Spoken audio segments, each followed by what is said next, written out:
Victoria, what are you going to be watching as Saturday's vote comes in, if we ever are sure of Saturday's vote in Nevada?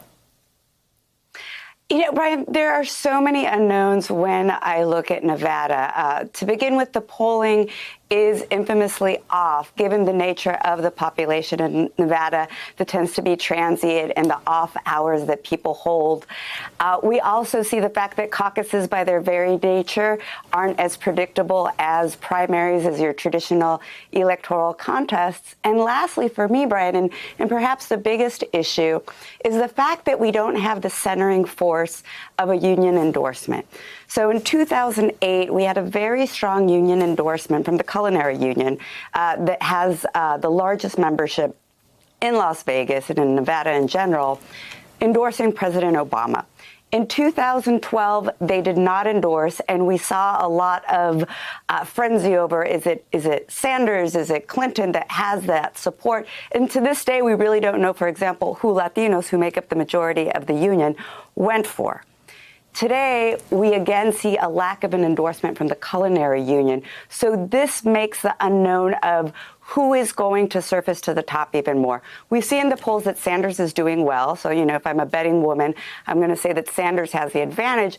But the real question mark is, where is Biden going to land? So I think that, for me, is the biggest question, and also understanding that the Latino population that Sanders has been getting a lot of support from is young. And young folks and Latinos traditionally are the ones with the lowest turnout rates. We've seen them increasing in the last election, but this is yet again another unknown if they're going to walk the walk of saying, I'm going to turn out for this person. Tamara, the professor raised a great question there, and that is, with the pointed lack of an endorsement by the Culinary Workers Union, the men and women who make Las Vegas go, and their pointed criticism of Bernie, do they open a lane for someone? Does the lack of endorsement mean good news for any of the Democrats in this race? Well, somewhat counterintuitively, I would argue that it was actually good news for Bernie Sanders that they didn't endorse, because although they were pretty pointed in their criticism of Medicare for All, and that aims both at Sanders and Warren to a somewhat lesser extent, the fact is they ultimately didn't come out and endorse someone. They didn't pick anyone from, you know, I'm sort of thinking of this race now as there's the Bernie Sanders lane and there's the everyone else lane. And they didn't pick someone from the everyone else lane.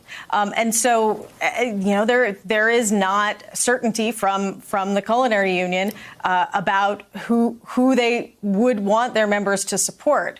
I went to an early caucus location at the Culinary Union headquarters. Interestingly, most of the people that came into early caucus were not members of the union, but it was just a convenient location for them.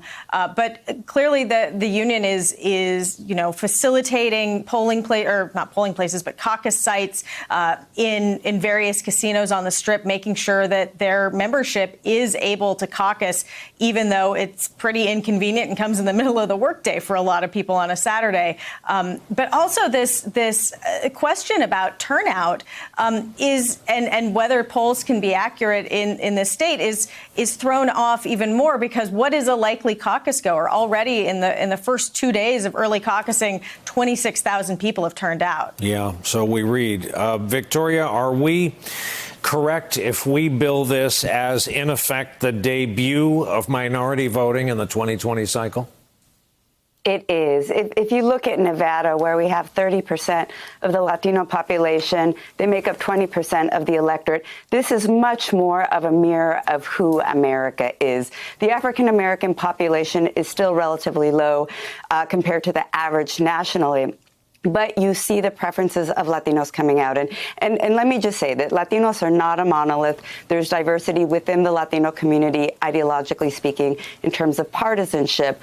But at least we are getting the voice of this segment of the population heard at this point.